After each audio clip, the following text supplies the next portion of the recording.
I'm self-harming too much and I need to distract myself. So here's an arbitrary video on how to play 1979 by the Smashing Pumpkins. Sure, why not? Billy's a great amateur guitarist. He's one of the best guitarists you'll ever know. He probably is next to Hendrix or something. But he definitely learned from his own 2 feet. I mean, it was like Butch Vig, his own seat in his own pants, which is great because he does all these cliche things. These things you're going to discover yourself when you're exploring the guitar. And Billy clearly explored the guitar as an enthusiastic young man. So things like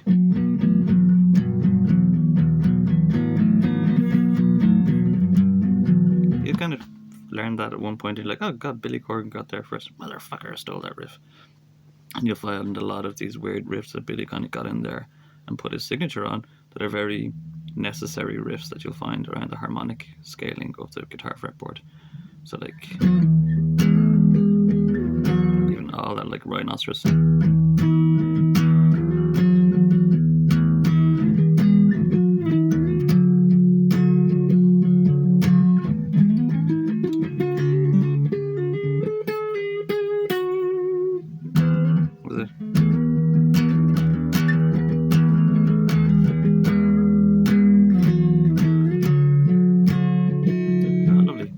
But it's really fun guitar for a junior guitarist to play. And Billy has 15 albums under his belt at this point or something crazy. And he's amazing. He's a pretty fucking sick guitarist. But a lot of that early stuff is very harmonic and necessary on a guitar, almost necessary. And he kind of got there first, a lot of the occasions you'll find like Corgan got there first. So this starts out of harmony. So that's what I was saying, like you're going to find a harmony, you're going to be like, this is an E and a big E, low E, this very cool junior guitar thing to play, like even, anything but, so he starts out of phase, he starts out of phase, or 1979, so you're at an E flat with the E ringing. It's kind of dissonant, serious dissonant. And it resolves. It's nice. It's probably very, very musically intelligent, but it's him messing with it. That's B, is it? Yes, a B. Octaves. Billy loves octaves all the time, really likes using octaves. It's very Metallica and stuff to be using, punk rock to be using 2 notes at one time. Billy likes using octaves, and octaves are fun. Johnny Greenwood and everything. All that kind of crack. So yeah, this is octaves. Yeah. And there's a little bendy wobbly motif that you're probably very familiar with. Starts on 6 and you're hitting the A open. And it's all to do about how you hit and how you slide with Corgan. He's especially even on Cherub Rock. I've never seen anyone play Cherub Rock properly. Except me and maybe Corgan and maybe James. James probably plays it weird actually as well. James does play weird chords for Cherub Rock. Is doom boom boom boom. I've seen that in the acoustic version. He's playing a really different, or apparently very different thing to what I imagined. So yeah, the slidey motif. So it's just one string, one finger. But it's how you slide and how you pick. So nice big bend, it's a wobble. So you can't see it too well. It's on a 6 on the D string. So what is it? It's a G sharp.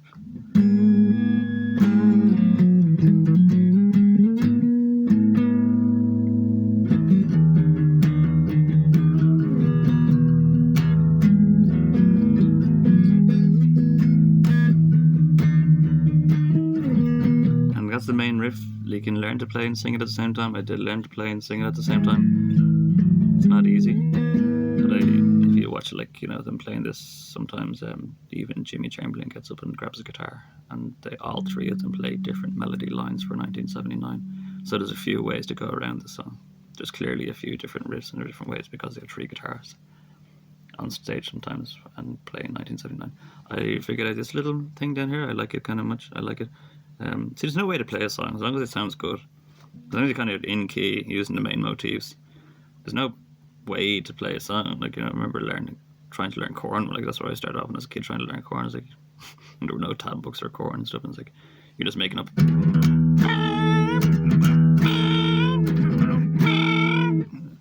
It fucking works. It fucking works. But don't take that to an extreme, because I learned to play loads of songs my way, and then I found out how to play them, and I was like, that's not how you play them. And it is how you play them, like you do with Teen Spirit Up down here, like something like that. It's very similar. But anyway, where were we? The verse riffs, yeah. And this is the little trick that I like to do. Hold an A5 with the middle and ring finger. Sounds nice, ringing it.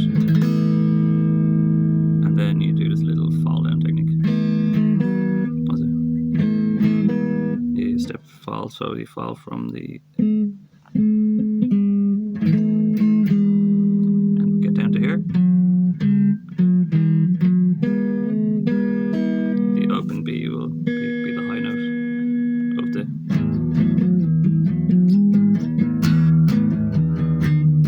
Sounds nice. Shakedown 1979. Cool kids never have the time. And again, it's like A7 or A5, so it's just these two notes. But then you've released that G note. Whatever the fuck it is, it's A down to A flat. And then with the other strings, because you already have the finger there, so it's not hard to do. And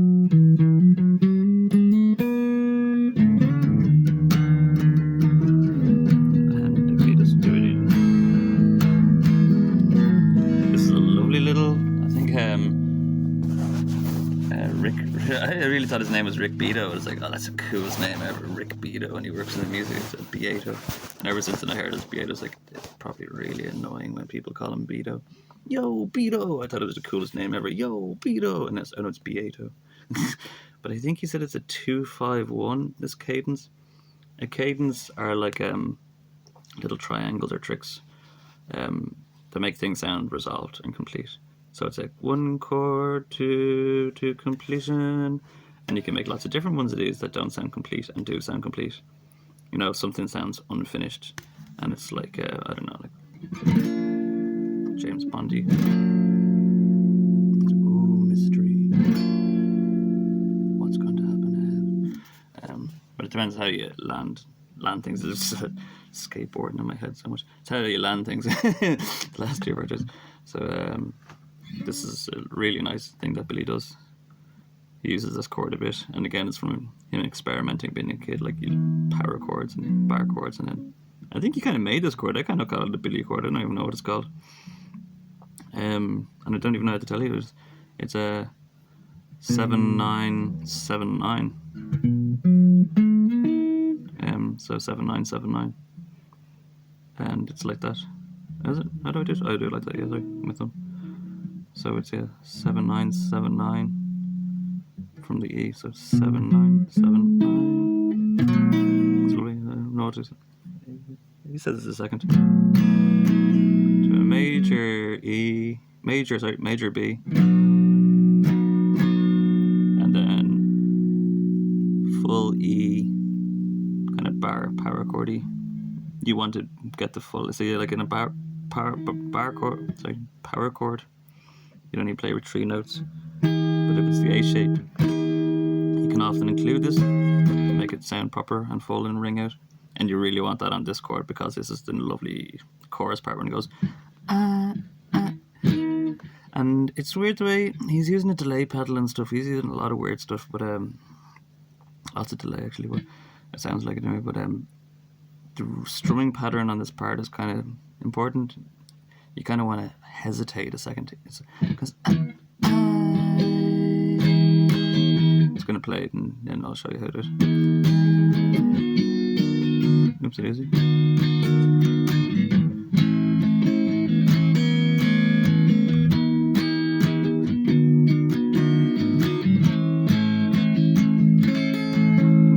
brush that. Make a brushing. So it's that E. It's probably not an E. You know what I mean? It's probably is an E. It probably is an E. Sorry, it's just fully. Sorry. Now it's kind of Radioheady kind of chord. I don't know if Billy uses this, but it sounds great in it. I learned to do it for 2 + 2 = 5.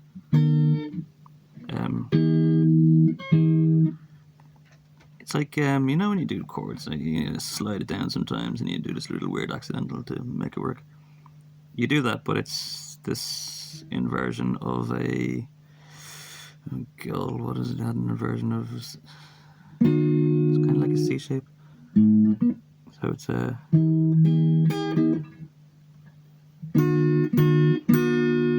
So it's really handy to slide down into it, but it's those three in a diagonal, if it helps you understand it. From that E, a diagonal, and a bar, and you don't really use all the bar, you just kind of use the A. And then resolve a nice big full A. Really strong the A. And you can release a note there. So like if you're doing melody or melody lines, if you're holding a chord at the same time, the likelihood is the other notes are going to be in the chord, so you don't actually have to do some melodic thing. You just strum it and it'll sound, it'll fill in these places. This isn't a great lesson, sorry. So yeah. See the way if you hit those B's, they don't really work, it's more. And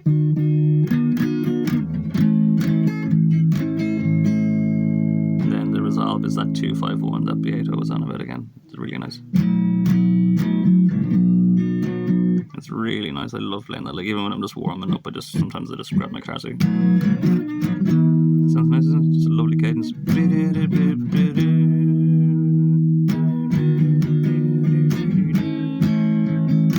Yeah, Billy Corgan's not really a guitarist, you know.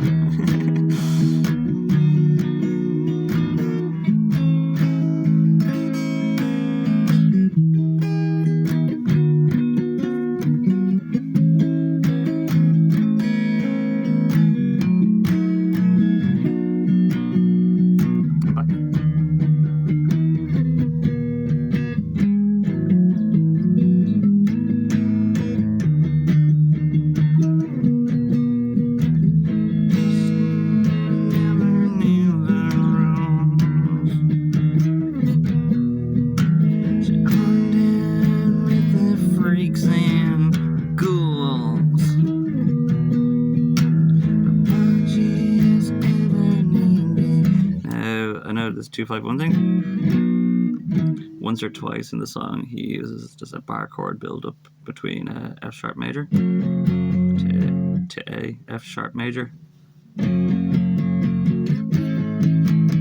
instead of the. But then again, with 3 guitarists, you could be doing all of those together and they'd sound great. Oh, sorry.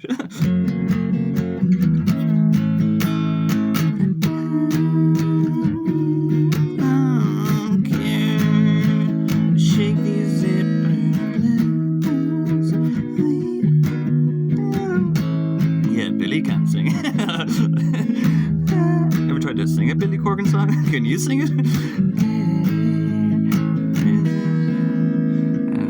Turn on a little low 5 fuzz or something, and it's a B, isn't it? B. But I do with a B with a F sharp, so you can do these kind of big power chords sometimes where you lay down the F sharp. Yeah, you don't want to pay Darcy for clicks, you know, you can just pay it.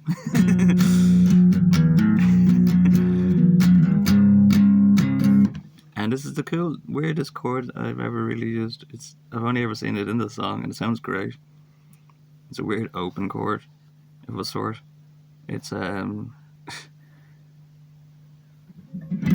an E minor shape without the note there. So it's a 7 on the D string and a 6 on your G string, and you let the other strings ring as well. Sounds beautiful, doesn't it?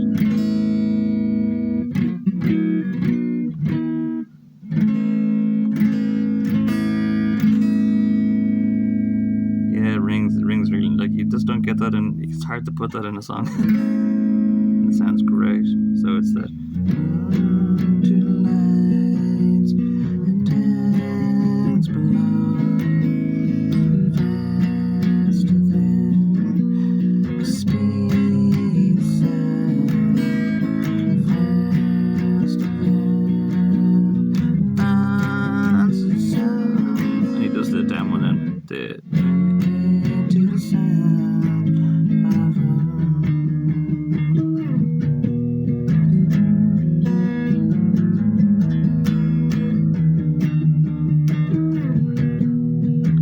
streets, the urgency of now.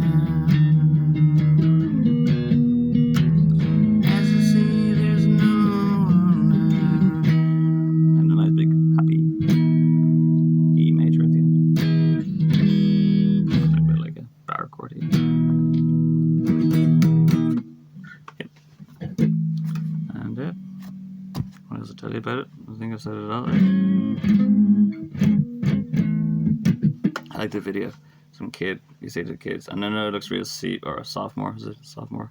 Some kids going off in a car. And I used to love that when I was a kid. We used to have a crappy punto and stuff. We'd be turning around smoking bongs and stuff, and it'd be fucking awesome.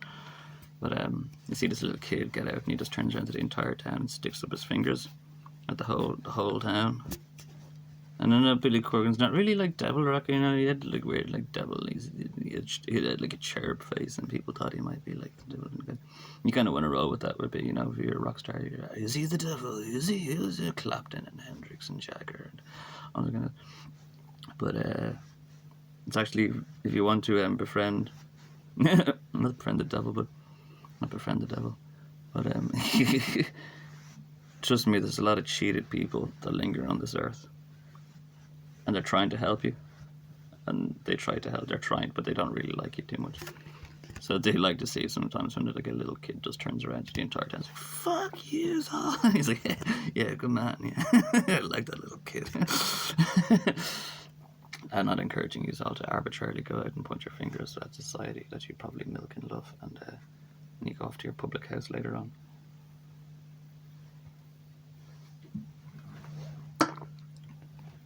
But I like that little kid. And this is going to happen to me. I'll be a lord of this world, and I won't like you. And I'll have to bring you up. And I will like that little kid, like in the video. It goes out and like, "Fuck you, all." Like, a little bit, you know, be tickled. Good attitude, kid. You're not wrong. They are all absolute gypsies. Alright, yeah. That's another. Yeah. Or ask questions if you want to ask questions on things. Yeah. I don't know the names of most stuff, but yeah. It's 1979.